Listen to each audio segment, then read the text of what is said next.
Welcome to Weapons of Mass Destruction Podcast, episode 216, which can be found at WMDpodcast.com/216. You can get the audio only on any podcast catcher.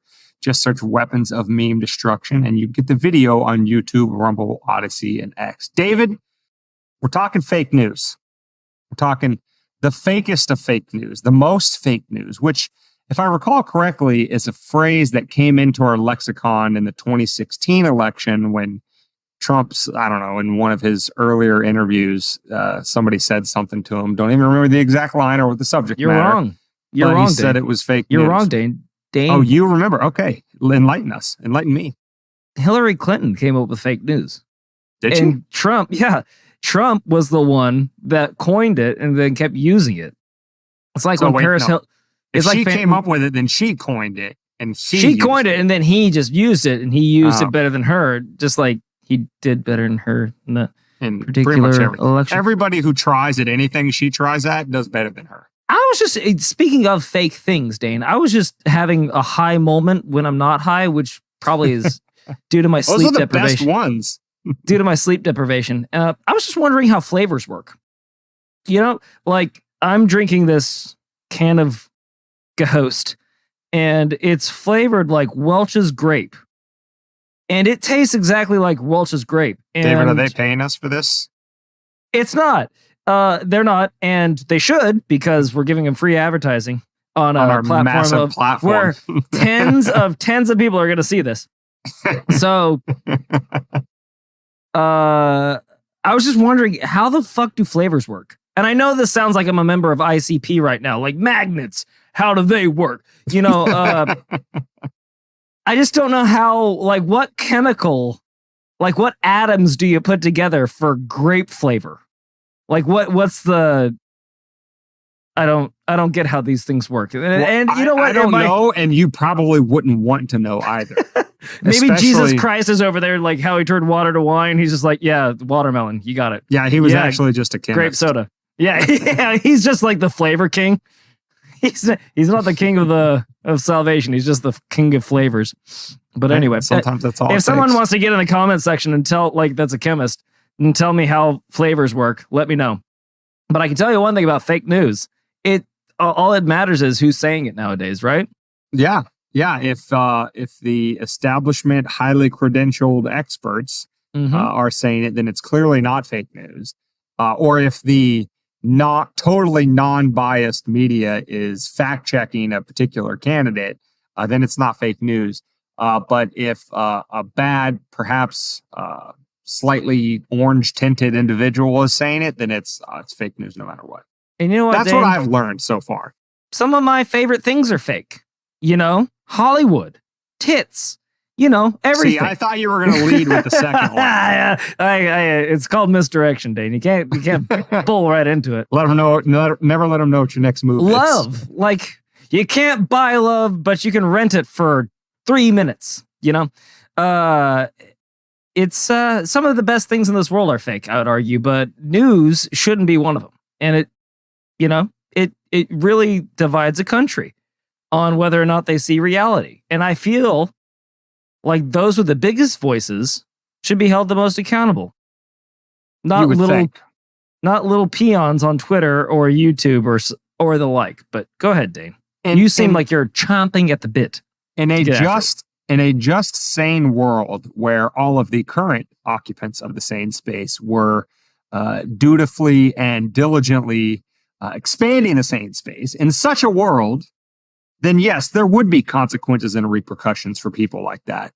The David Muirs of the world and the Rachel Maddows and the Hillary Clintons and the Dr. Fauci's and et cetera, there would be hell to pay for when those particular individuals, because see, the problem is their particular brand of fake news. And I promise right after this, we're going to get into the headlines that are prompting this conversation, but their particular brand of fake news is so much more damaging.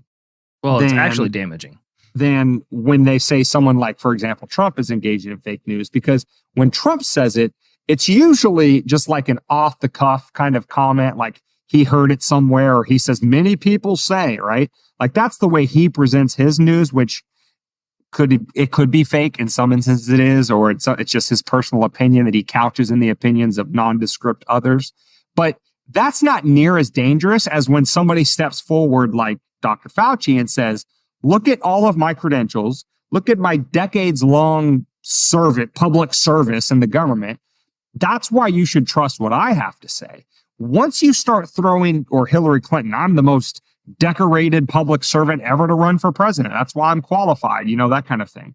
When they throw those sort of unearned credentials behind whatever it is they're saying, so much more harmful. I served in Afghanistan. It leads to the insanity that, yes, exactly. It leads to the insanity that we all experienced in COVID. And it's no good for anybody. So, well, the funny thing is when Trump says it, I don't, maybe one or two things that he said that's been fake news has affected my life. Maybe because I got yelled at by one of my people that doesn't like him.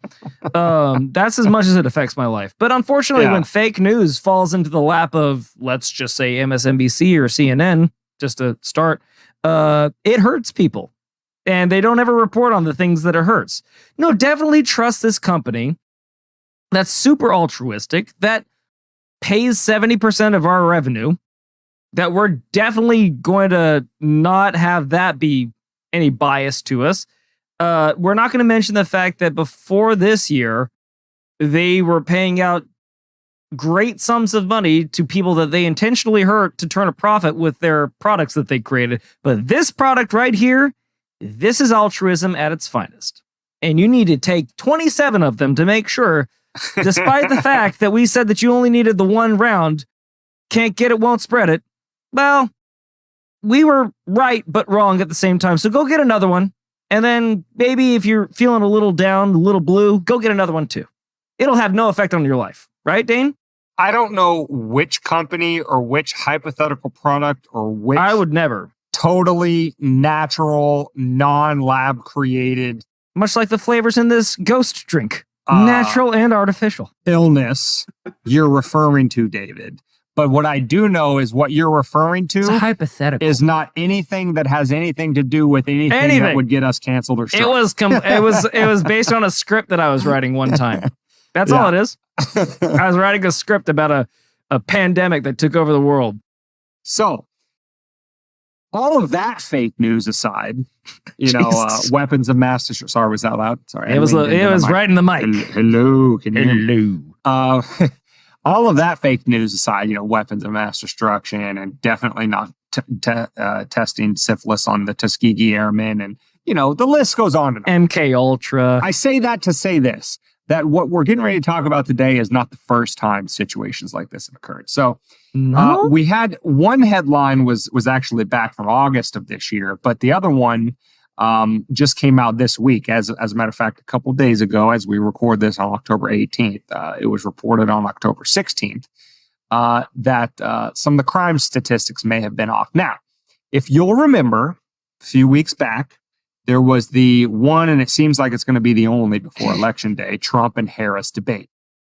And I don't think we dedicated an episode to it, but, we did kind of talk about it with Clint Russell from the Liberty Lockdown podcast, kind of the debate analysis and how biased the ABC people were, David Muir and whatever that hack of a lady that was a sorority sister of Kamala Harris,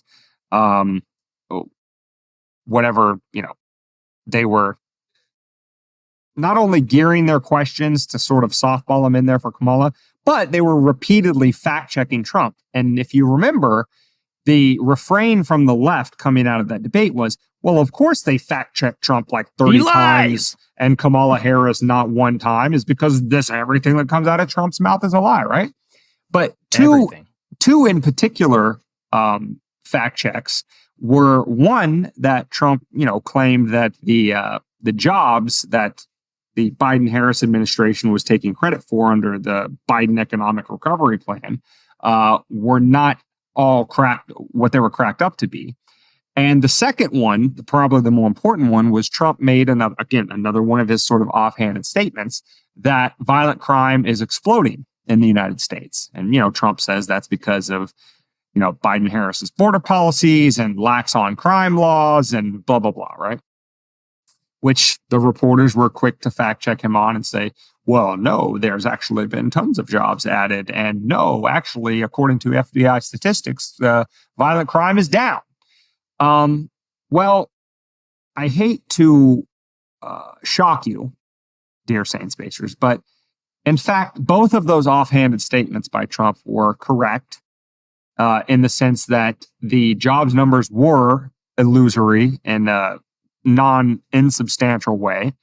And the crime actually is exploding in the United States. And the first one that we have for you is an article from NBC News. So I just want to let you know, YouTube, we like to make sure that we go to always accurate, never lying sources. And this was an article from August 21st of this year that says the U.S. added 818,000 fewer jobs than thought, adding concerns about the economy. So originally, the Bureau of Labor released its statistics that said that there were, again, 818,000 more jobs created than there actually were. Now, this article, which credits NBC News for even running it, came out, but did you really hear about this anywhere else other than the 121st ranked political podcast in Australia?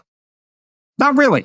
They kind of just like amend their statistics and then nobody talks about it and it all goes by the wayside. And so that's the job situation. So I'm going to show them both to you and then we'll analyze. I'm sure they're going to roll out a huge injunction saying, all right, guys, we made a mistake during the debate.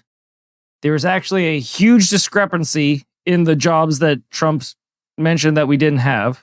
So another point goes to Trump, and we're sorry, and we're going to be holding ourselves accountable. We're going to demonetize ourselves for a week to hold ourselves so that we don't make a mistake like this again. Yeah.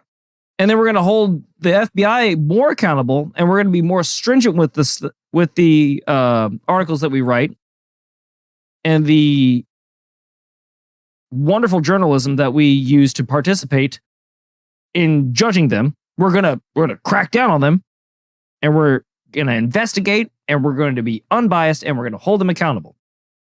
I'm sure that's gonna roll out any day now.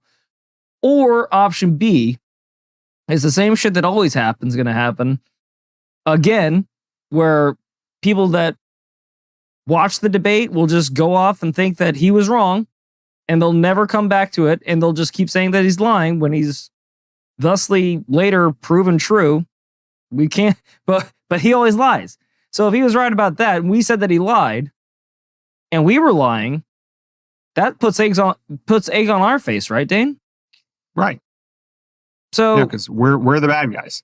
And again, you'll demonetize 121st, or we're the 120th now. I'd like to say that they would love to do that if we were even monetized at this point. Well, that's coming. They just say that we can't use their ball anymore, and they're going home. Yeah. So as bad as that one is, and it's bad, at least NBC News had the I guess integrity, for whatever shred that they still have, to at least run a report on that change. But the even bigger fact check was the violent crime one, because as we kind of alluded to a second ago, violent crime touches on a lot of issues in terms of if you were trying to analyze the two candidates objectively, and you were trying to forestall as much as you could reasonably. We're all failed, fallible humans. We engage in tribalism and all of that kind of stuff just as much as anybody else. But if you were trying to be objective and analyze the two candidates on their policies, you would understand that violent crime, whether it's up or down, is a pretty key factor, because when one candidate is saying they're letting rapists and drug dealers and human traffickers basically flood through the southern border in droves, you could see that it's not a big leap of logic to get from there to maybe violent crime is on the rise in the United States. Or when one side is saying that we want these overly, and again, this is coming from somebody who is no friend of the state and thinks that prosecutors just run off willy-nilly and, just prosecute people for nonviolent crimes all the time, and there's a lot of change that needs to happen in criminal justice reform. I will yield to no one in my objections to the criminal justice system. However, you can go overboard with that, just like anything else in life.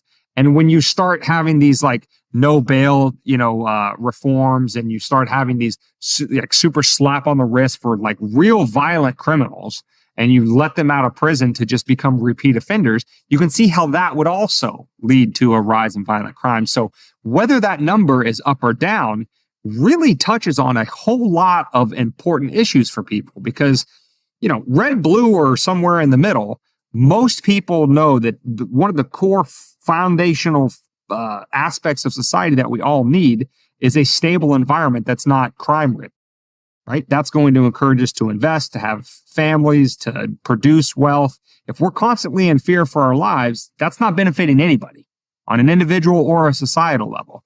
So Trump was fact-checked during the debate when he said that violent crime is exploding in the United States as a result of Biden-Harris policies. And they said, no, don't you understand, Mr. President, former President Trump? According to FBI statistics, violent crime is actually down. And this is kind of small, so I'll read just the first couple paragraphs here. This was reported on October 16th, 2024. This one, not on any major mainstream sources, because this edit to the statistics was done in a stealthy manner by the FBI. They didn't announce this to anybody. And what they said about this one was the first two paragraphs. When the FBI originally released the final crime data for 2022 in September 2023, it reported that the nation's violent crime rate fell by 2.1%. This quickly became and remains a Democratic Party talking point to counter Donald Trump's claims of soaring crime. But the FBI has quietly revised those numbers, releasing new data that shows violent crime increased in 2022 by 4.5%. The new data includes thousands more murders, rapes, robberies, and aggravated assaults. So the Bureau, which has been at the center of partisan storms, made no mention of these revisions in its September 2024 press release. No mention whatsoever. It went up by 6%. They were off by 6% with their report. Yeah, from a negative 2.1 to a positive 4.5 in the rate of violent crime. That's a pretty big difference. 6.5, yeah. That is not insubstantial. Speaking percentage, would you rather be taxed at negative 2.5% or would you rather be taxed at 6.5%? 2.1% less or 4.5% more? Would you rather get 2.1% back, or would you rather us fuck you over with 4.5% or whatever it was? Taking, yeah. Take it. No, so, I got to do my fair share. So the fact that not only did the FBI do this in a stealthy manner, didn't announce it to anybody when they made the change, but that the quote-unquote fact checkers during the debate and in all kinds of mainstream articles, since Trump has been trying to campaign on this talking point for a long time, have repeatedly appealed to the FBI statistics saying it's down, which is wrong. As we all know, the FBI is news, super fan. And that is election tampering. Is a super fan of Trump, right? Because they definitely didn't. The FBI is a super fan of Trump, right? Oh, they definitely didn't. They definitely didn't do an investigation or monitor his campaign while he was running in 2016, did they? No. And they weren't paid to do that by anything, right? Okay, good. They definitely didn't raid his residence here in Florida at the behest of their commander-in-chief. With a shoot to kill order on, I believe, was a part of that too. Yeah, they're huge fans of this guy. By the way, when they casually walked into Biden's garage and got more documents that were classified out of the back of his trunk of his fucking Corvette, was there a shoot to kill order on that? And did you hear much about that? I don't think so. And, now that you mention it, they definitely 100% absolutely did not destroy critical scene evidence from the first Trump assassination attempt in Pennsylvania before an independent review, such as a congressional committee, could actually get access to that information and conduct its own investigation. They didn't do that either. You always have to cremate the body. The FBI was always after the truth. That's the one thing I know about the FBI. And they would neither confirm nor deny they came out and said that they were definitely not there on January 6th, or they definitely didn't have any agent provocateurs in the crowd. The crowd. Yeah, they said that they definitively did not, right? And then they definitely didn't have 52 people that signed off that the Hunter Biden laptop was fake news when it turned out that it was very much not fake news. And Hunter Biden's WhatsApps would prove to the contrary.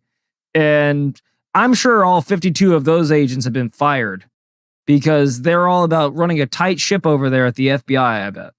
Yeah, of course. And I mean, I think I heard you mention Hunter, but I didn't catch the context. Were you talking about his laptop when they all signed off? Yeah, with the 52? Yeah. Yeah. Mm-hmm. Yeah. It's kind of a real big thing. Yeah. A little bit. They definitely didn't send emails to Facebook telling him to shut the fuck up about it either. They definitely didn't have an entire literal conspiracy theory that turned out to be conspiracy fact all throughout the civil rights era called COINTELPRO, where they specifically targeted civil rights leaders like Martin Luther King Jr. for coercion and extortion to get him to shut up.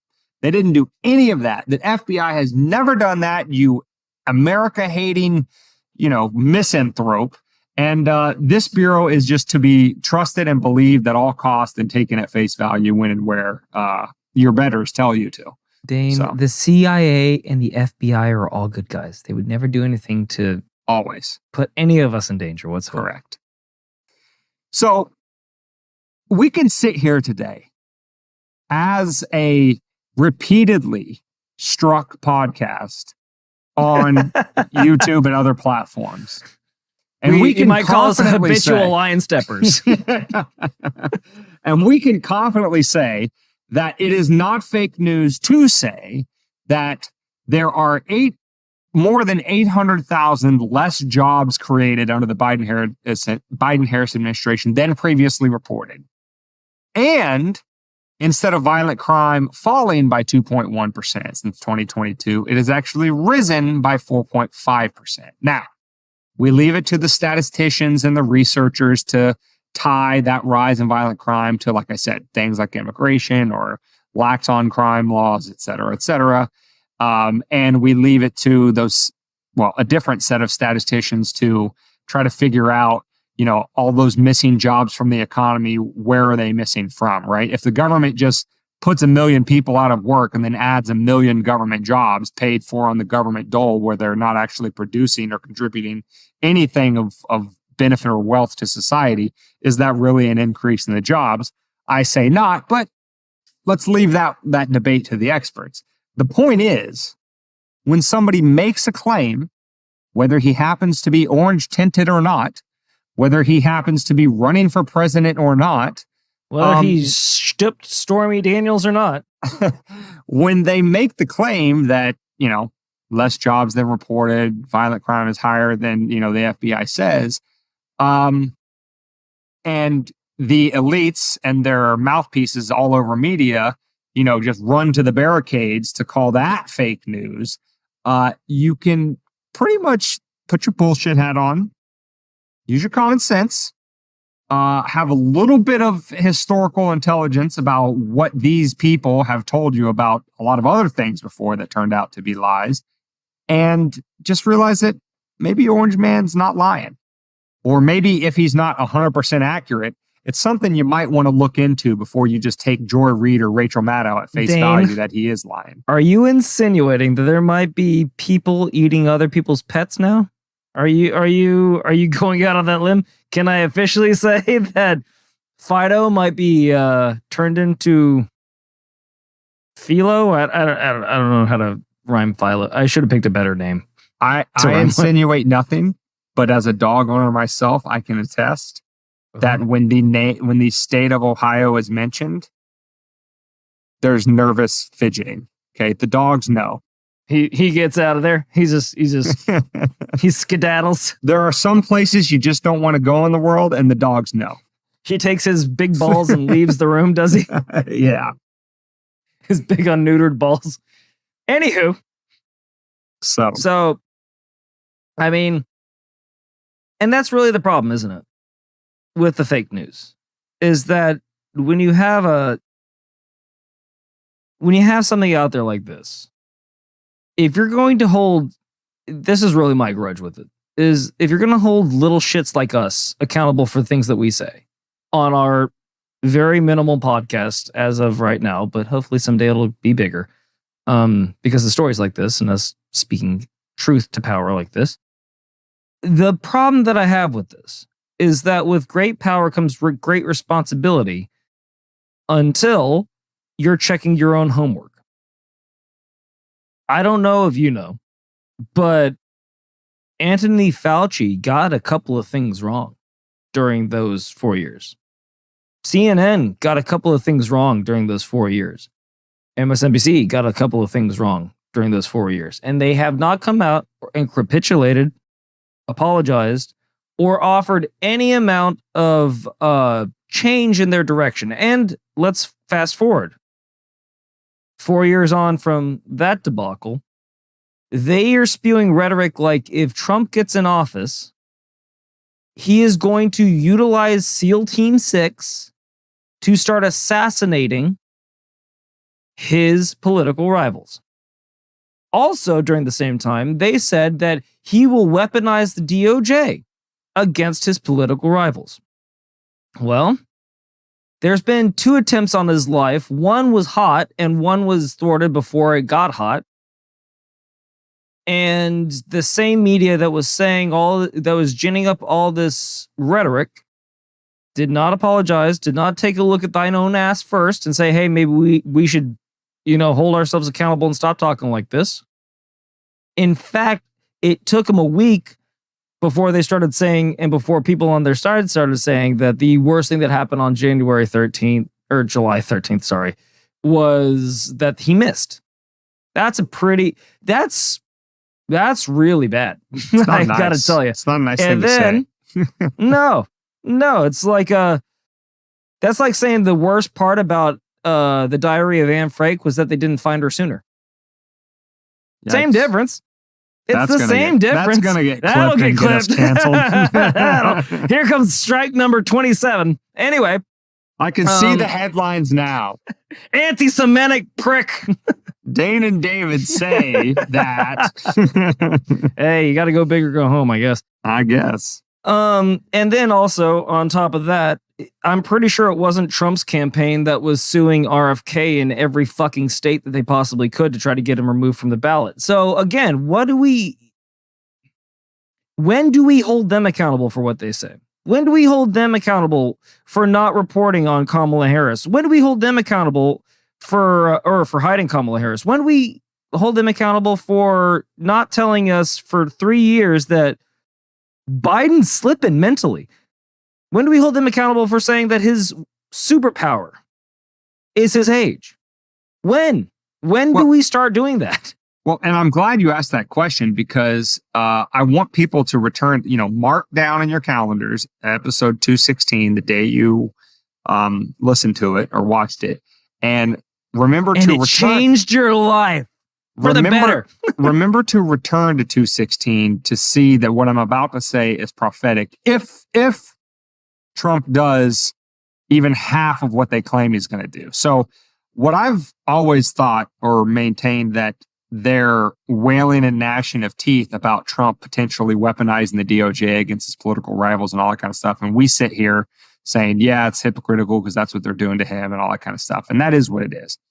But what I think is going to happen, and this is again, a big if, because Trump did not do this in his first term. He didn't go after all of the people who went after him, both before and during his 4 years, even though he said, Hillary. Remember, lock her up? Did anybody get locked up? No. But assuming he does this go around, and assuming he actually directs the DOJ to do what it's supposed to do, which is in a non-biased manner, prosecute everybody, because as John Adams said, right, we are a nation of laws, not of men. So it doesn't matter who you are, what office you hold, how much power you have, what position you have, you are equal under the law. And if you commit crimes, you should be prosecuted to the fullest extent of the law. Is that because I have no disillusioned that Trump is actually going to follow through on this. But if he does, and he says, all right, DOJ, I want you to go find all those, for example, the FBI agents that signed off on that letter to Hunter Biden. And I want you to investigate and look into that. And I want you to see if there's anything that can be prosecuted for actual election tampering, because for all their complaining about election interference, that was it. And I want you to go and I want you to figure out what happened in my assassination attempt in Pennsylvania. And I want you to actually get to the bottom of it. And if there was, intentional acts inside the Secret Service or just dereliction of duty to the point that it's almost intentional, I want those people to be prosecuted, again, if they violated the law. And if he does that, any person who isn't hopelessly, drunk on the leftist Kool-Aid will be like, yeah, this is what the DOJ is supposed to be for. These people broke the law. They're being prosecuted for it. But they are front-running it now, saying that his use of the DOJ is going to be political prosecution, because they will try to gaslight you in some eventual future where he actually does prosecute these legitimate criminals. That if anybody is even being remotely honest with themselves, knows that those 52 FBI agents that signed that letter about the Hunter Biden laptop were, if nothing else, engaging in election interference.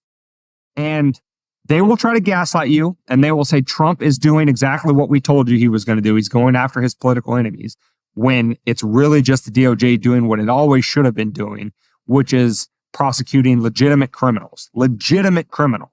So mark down 216 and return to it. If Trump has the stones, which again, I don't think he will, because he showed me no different in his first term. If he has the stones to literally let RFK off the leash and say, all right, RFK, I want you directing, I want you steering this ship. And I want you to use the full force of government to go after really, really bad people that were acting within government in a deep state sort of anti-democratic, function. I want you to go after them. If he actually does that, if he lets RFK off the leash to do that, remember what the left said, and that they will try to gaslight you, and they'll try to say that that's an improper use of the DOJ. No. Well, like you said, it's front running it. But again, or I would argue, the kid they sent to jail for election tampering for putting a meme up that said, if you wanted to vote for Hillary Clinton, how long did he serve? How long did they send him to jail for? 7 years? A long time for memes, yeah. Oh. I think he had a little bit less interference than the FBI. So if that's the grandma the rule, that's still in jail for walking through the Capitol. And when she was asked by Capitol Police to leave, she left. She's still in jail. A grandma. Think what you want about the people that were there on January 6th. Think what you want about the MAGA crowd in general. She walked into, I'm not joking you, this is called the people's house. The people who serve in that house serve at her and the rest of our pleasure. We are the bosses, not them. And she was arrested for walking through the Capitol, not burning down a city, a la 2020, mostly peaceful protests, not committing acts of vandalism and violence against state actors like police and burning down police precincts in cities around the country. None of that. She walked through the people's house, and she was prosecuted to the nines and is still in jail today. So, and again, sorry. And again, you set me off. No, I didn't. About Granny. Run, Dane Wise, run. No, show me your taillights. No, that's my point, is that we have a system that's inherently broken to the point where you can say, hey, there's insider trading on the left and the right. If we did that, we'd go to jail for a long time. Martha Stewart, in the height of her fucking fame, was sent to jail for doing that shit. For what? A couple, 5 years, 10 years? What? I don't even remember. Yeah. These guys do it, and then the press has the audacity to even ask him a question about it. She just and walks off. Just pushes the mic and walks off. They are so far removed from anything that's even tangible anymore when they're up on Capitol Hill, which is why we're seeing what we're seeing politically, at least on the left. They can't even pull their own bullshit anymore, like trotting fucking Obama out to reprimand African American males for not supporting Kamala Harris.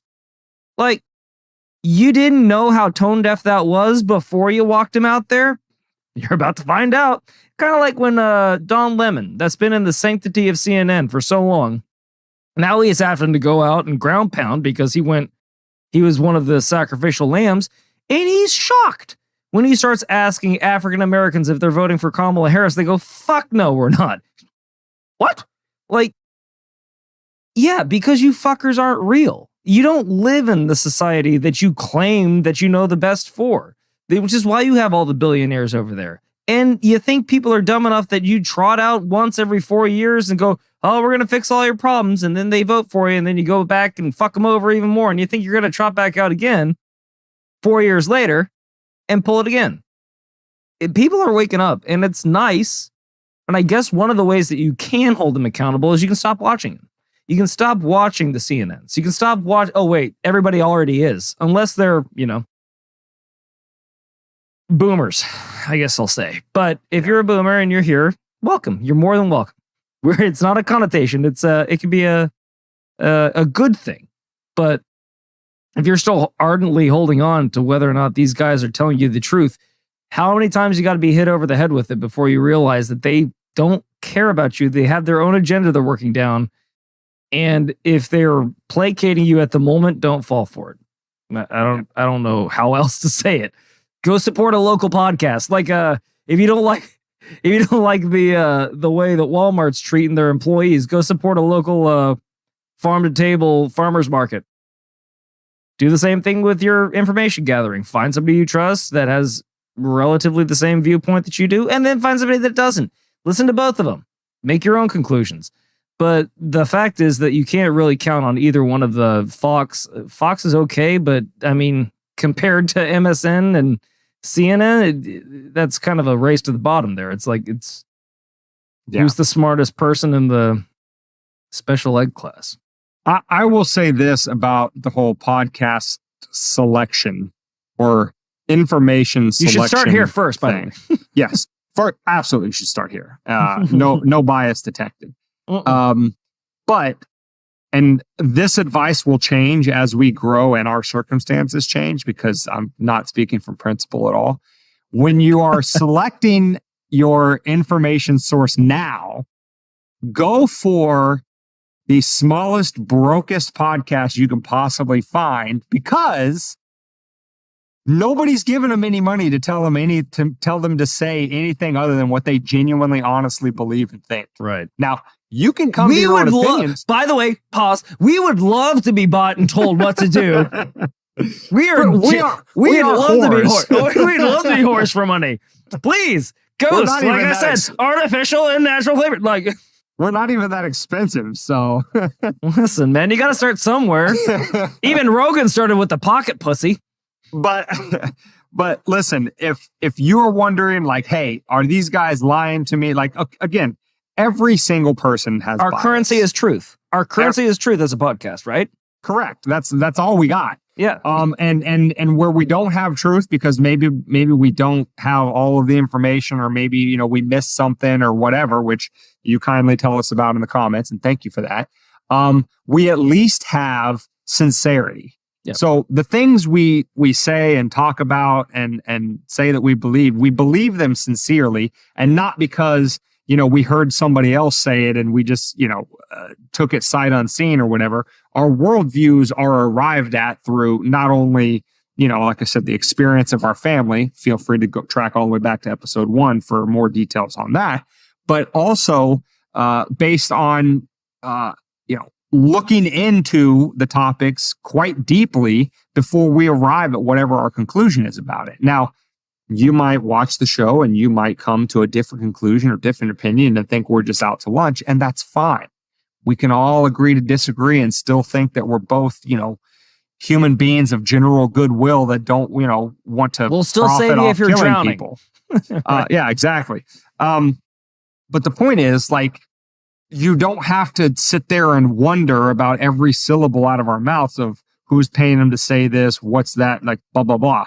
Right. So I will just say that the smaller and more broke the platform is that you are going to, the more likely you are to get, if not truth, at least at a very minimum, sincerity. Their truth. Right. Their truth. That's sincerely held, not, some cynical, we're trying to get to an end. The end we're trying to get to is self-sustaining so that we can quit our day jobs. Fuck that guy. I don't know what that destiny. There's no truth that comes out of that cunt's mouth. Yeah. And I'll say that to his face. Well, he's not, I think he's not small or poor. So, Oh, he's failed the first two steps of my litmus test here. You done gone and done goofed, Destiny. So shameless self-promotion on that one, but I would be remiss if I didn't tell you how great we are in that. It's literally all we got. You should always tell your friends and family about us. It's literally all we got. Yeah. We're poor and destitute, believe us. Anyway, so Dane, with all that being said, with that cry for help, where can they find episode 216 to refer back to in a couple of months when and if Mr. Trump is elected? Where can they find that at? They can find it at WMDpodcast.com/216. They can get the audio only on any podcast catcher. Just search Weapons of Meme Destruction, and they can get the video on YouTube, Rumble, Odyssey, and X. While you're at WMDpodcast.com, since that is the mothership for all things WMD Podcast, click on the support our work tab, see how to support us, and a monthly recurring donation, a one-time, whatever amount works for you. We know times are tough for everybody, so everything is appreciated. We have Bitcoin links down below the videos. You can donate Bitcoin to us. But the other and the sometimes the best and the free ways are like, subscribe, share, comment where you see us, tell your friends and family about us. Every single day that you just drop that line about the WMD boys to your friends and family and grow that sane space by one person, you are doing not only a benefit to yourself, obviously you're helping us, and we thank you for that. But I hope if you believe that we are sincere about what our mission is, what we're trying to accomplish here, and that you are of a like mind trying to accomplish the same thing, that just interjecting a little bit, even if it's marginal, more sanity into the world is doing our part, doing as much as we all can reasonably on a shoestring budget to try to make this world a little bit better, leave it a little bit better than we found it. So, that's their so heartstrings tugged at a little bit, at least one or two of them. But well done, Dane. After that, is that the new sign off? By the way. That's not bad. I thought you changed it up. I cut it out a little bit. It's a little bit. It's nice. It's nice. You got to change it up every now and again. Maybe that's what was wrong with the podcast. Is that the sign off wasn't good enough? That's it. That's it. Now to the moon. Come on, hodl. Come on, boys. Anyway, that's right. Well, until next week, guys. If we all aren't inflamed by then, stay safe, but more importantly, stay free.